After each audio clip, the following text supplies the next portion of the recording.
अस्सलाम वालेकुम, welcome to yummy treats. गर्मा गर्म पराठे, उसके बगैर ना तो हमारा नाश्ता मुकम्मल होता है और ना ही सहरी। और सबसे मज़े की बात, जो नाश्ते में पराठा नहीं खाते वो भी सहरी में लाजमी पराठा खाते हैं। तो मैं रमज़ान सीरीज़ की एपिसोड नंबर 4 में आपके लिए आज पराठे बनाने की डिफरेंट टेक्निक्स लेके आई हूँ। लच्छेदार पराठे और बलदार पराठे घर के गंदम के आटे से हम इनको बनाएंगे।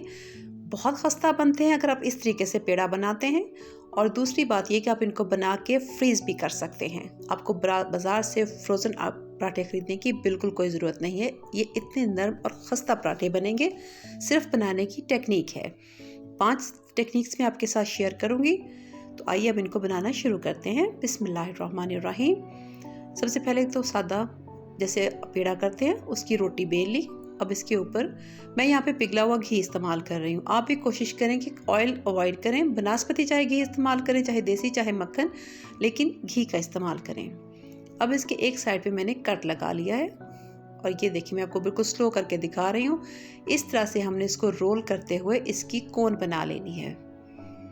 इस तरह से बहुत सारे बल बन जाते हैं पराठे में।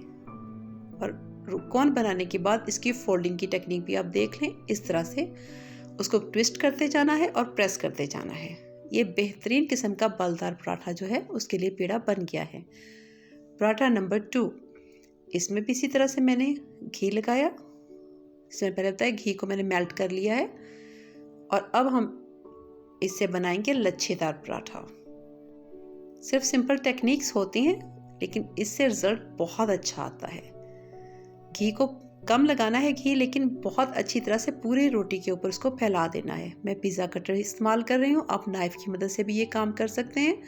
और कोई बहुत हमें फ़ाइन किस्म की स्ट्रिप्स नहीं बनानी है। इस तरह से बस हमने बारीक बारीक स्ट्रिप्स में इस रोटी को हमने काट लेना है। इससे बेहतरीन किस्म का जो हमारा लच्छा पराठा है वो बनेगा। और अब इन स्ट्रिप्स को इस तरह से बहुत ज़्यादा प्रेस नहीं करना है। बस इस चीज़ का ख्याल रखना है कि आपने इसको बहुत ज़्यादा प्रेस नहीं करना है। इसे हल्का सा स्ट्रेच करें, थोड़ा लंबा हो जाएगा। और फिर आपने इसको इस तरीके से रोल करना है। मैं आपको बिल्कुल स्लोली इसलिए दिखा रही हूँ ताकि आपको ईजिली इसकी समझ आ जाए। जिनको तो पराठे बनाने आते हैं उनके लिए तो ये बहुत ईजी चीज़ें हैं, लेकिन जिनको नहीं आते उनके लिए ये बहुत काम के टिप्स हैं। ये देखिए, ये हमारा दूसरा पराठा बन गया, सॉरी पराठे का पेड़ा बन गया। तीसरी रोटी बेली तीसरे पराठे के लिए और उस पर भी इसी तरह से घी लगाया। आपके घर में किस तरह के पराठे खाने पसंद किए जाते हैं? आप बलदार पराठे खाते हैं या लच्छा पराठा खाना पसंद करते हैं? और सहरी में क्या चीज़ है जो कि लाजमी हर सहरी में बननी ही बननी होती है पराठे के अलावा? क्योंकि ये तो मुझे पता है हर घर में ही बनते हैं। अब हम इसके भी बलदार पराठे बनाएंगे। इसके बल थोड़े डिफरेंट होंगे। इस तरह से हमने इसको फोल्ड करते जाना है और हल्का हल्का सा प्रेस करना है, बहुत ज़्यादा प्रेस नहीं करना। ये देखिए, बहुत सॉफ्टली इसको प्रेस करना है ताकि ये जो इसके बल हैं वो आपस में जुड़े नहीं। ये देखिए इसकी कितनी अच्छी लेयर्स बन चुकी हैं। और अब हमने इसको इस तरह से फोल्ड किया और आखिरी सिरा जो है उसको इसके नीचे देके इसे हल्का सा इसको प्रेस कर लिया।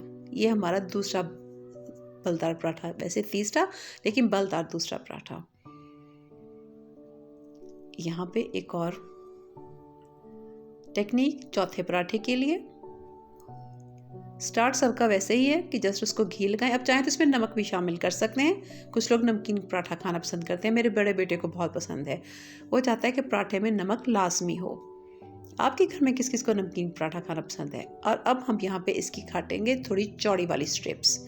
पहले सेंटर से काटी ताकि ऑलमोस्ट इक्वल पार्ट्स हो जाएं सारे।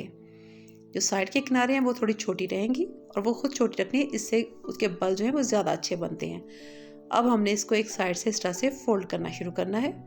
फोल्ड करते जाएंगे इस तरह से और एक के बाद दूसरी उसके ऊपर रैप करेंगे, फिर तीसरी रैप करेंगे और इसी तरह से इन सारी पट्टियों को हम एक दूसरे के ऊपर रैप कर लेंगे। पराठे का पेड़ा जितना परफेक्ट बनेगा आपका पराठा उतना ही खस्ता बनेगा, क्योंकि एक अच्छे पराठे की यही डेफिनेशन है कि वो ऊपर से तो बहुत क्रिस्पी होना चाहिए लेकिन अंदर से सॉफ्ट होना चाहिए, सख्त बिल्कुल नहीं हो। और इस तरीके से अगर आप पराठे बनाते हैं तो पराठे बहुत ही खस्ता और नरम बनते हैं।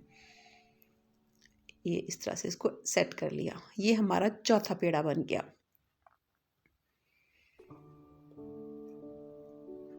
और अब हम बनाएंगे 5वां पेड़ा। आप मेरी वीडियोस कहाँ से देख रहे हैं? चैनल पे नए हैं तो सब्सक्राइब कर लें, वीडियो को लाइक कर लें और बेल आइकन प्रेस कर लें ताकि आप नेक्स्ट कोई भी रेसिपी मिस ना करें। हम आजकल चला रहे हैं रमज़ान सीरीज़ में, आपके साथ रमज़ान के हवाले से रेसिपीज शेयर कर रही हूँ, कुछ इफ्तार के लिए और कुछ सहरी के लिए। इसको सिंपली फोल्ड करना है। इस पर थोड़ा सा मैं एक्स्ट्रा घी लगा रही हूँ, मुझे कम लगा था इसलिए। इसको हल्का हल्का सा प्रेस करना है, बहुत ज़्यादा दबा के नहीं करना है, जैसे मैंने पहले कहा, वरना लेयर्स जो है वो आपस में जुड़ जाएंगी। घी मैं इसीलिए लगा रही हूँ ताकि लेयर्स आपस में जुड़े नहीं। जो लास्ट लेयर है उसको भी फोल्ड किया और फोल्ड करने के बाद अब हमने इसकी करनी है कटिंग। एक हमारे पास एक चौड़ी सी पट्टी बन गई है। अब इसको सेंटर से जब हम काटेंगे तो आप देखेंगे कि इसकी कितनी खूबसूरत सी लेयर्स बन चुकी हैं। सेंटर से काटने के बाद इस तरीके से इसको हमने आपस में जोड़ लिया दोनों पट्टियों को, और ये देखें कितनी ढेर सारी इसकी लेयर्स बन गई और ये हमारा लच्छा पराठा बन जाएगा इससे। बहुत ही ज़बरदस्त टेक्निक है ये, मेरी तो ये सबसे फेवरेट टेक्निक है। इससे बहुत अच्छे लच्छे बनते हैं पराठे में। और अब हम इन पराठों को सेक लेंगे। सेकने की भी टिप, तवा अच्छे से गर्म करें और उसके बाद फ्लेम को मीडियम कर दें, क्योंकि तेज़ आंच पे पराठा अगर बनाएंगे वो ऊपर से जल जाएगा लेकिन अंदर से कच्चा रह जाएगा। पलटा और इसके बाद हल्का सा सेक दूसरी तरफ भी लगा। और अगर आप इनको फ्रीज़ करना है तो इस स्टेज पे आके सिर्फ दोनों तरफ से हल्का सा सेकें और इनको उतार के ठंडा करके आप फ्रीज़ कर लें। आप 1 महीने तक भी इनको फ्रीज़ करके रख सकते हैं, कोई टेंशन की बात नहीं है।